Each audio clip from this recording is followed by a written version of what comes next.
गौतम से बात करने के बाद अवनी कार से बाहर देखने लगी। वो समझ गई थी कि मुंशी जी के पास गौतम से अच्छा जरिया नहीं था अपनी बात पहुंचाने का, लेकिन वो इस बात से बेखबर थी कि मुंशी जी ने गौतम के कहने पर ही ये सारा नाटक खेला था। वहीं दूसरी तरफ गौतम कार चलाते हुए बार बार अवनी को देख रहा था। अवनी से झूठ बोलने की बात उसे अंदर ही अंदर कचोट रही थी। अवनी, मुझे माफ करना, मैंने तुमसे झूठ बोला, लेकिन क्या करूं, इसके सिवाय मेरे पास कोई और रास्ता नहीं था। अगर तुम्हें सच बताता हूं तो मुंशी जी से किया हुआ वादा तोड़ना पड़ेगा, इसलिए अगले 1 साल तक मैं तुम्हें सच नहीं बताऊंगा। अग्रवाल हाउस से वापस आने के बाद सभी के चेहरे पर मायूसी छाई थी। सभी एक एक कर घर के अंदर चले गए। रात हो चुकी थी। गीता ने अंदर कदम रखते ही गौतम के ऊपर एक खड़ूस सास की तरह ताने बरसाने शुरू कर दिए। गौतम भी सिर झुकाए सुनता जा रहा था। शक्ल तो देखो इस ढीठ की, इतना सब कुछ सुनने के बाद भी बेशर्मों की तरह खड़ा है, मुंह में जैसे दही जमा रखा हो। अवनी के पूजनीय दादाजी ने अगर इस महान हस्ती से मेरी बेटी की शादी न कराई होती तो आज मेरी बेटी भी किसी बड़े घर की बहू होती। बड़ा घर तो छोड़ो, हमें तो अपने ही घर में एक भूत पालना पड़ रहा है। गौतम, बस बहुत हुआ, बहुत तोड़ ली तुमने घर बैठकर मुफ्त की रोटियां।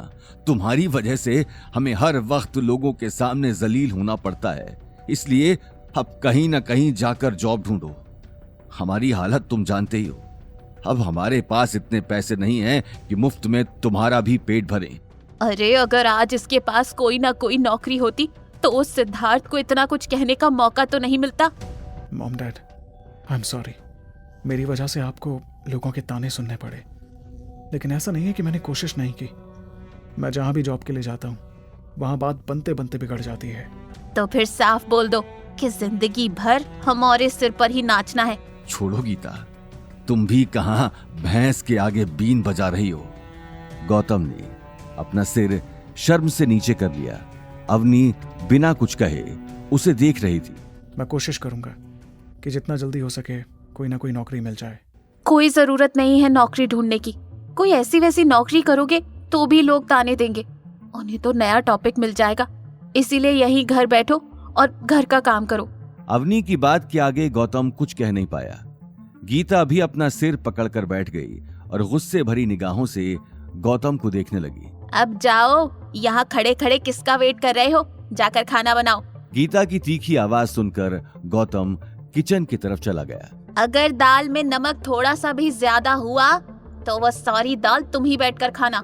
गीता ये कहते हुए अपने सिर को दबाने लगी।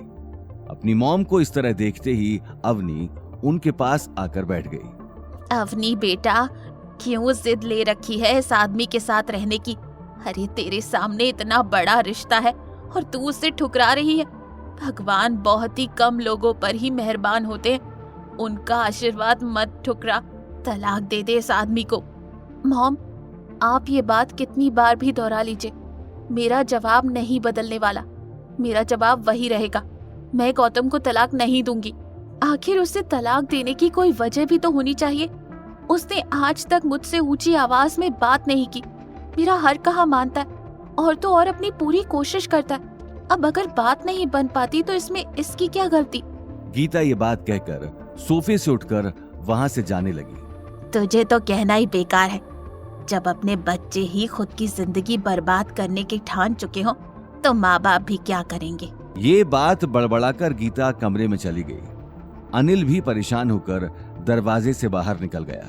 वहीं गौतम ने किचन में रहकर अवनी की ये बात सुन ली थी। आज खुद के लिए अवनी के दिल में जगह देखकर उसे मन ही मन बहुत खुशी हो रही थी। वहीं दूसरी तरफ शनाया की सगाई होने के बाद गायत्री देवी आगे की प्लानिंग में जुट चुकी थी।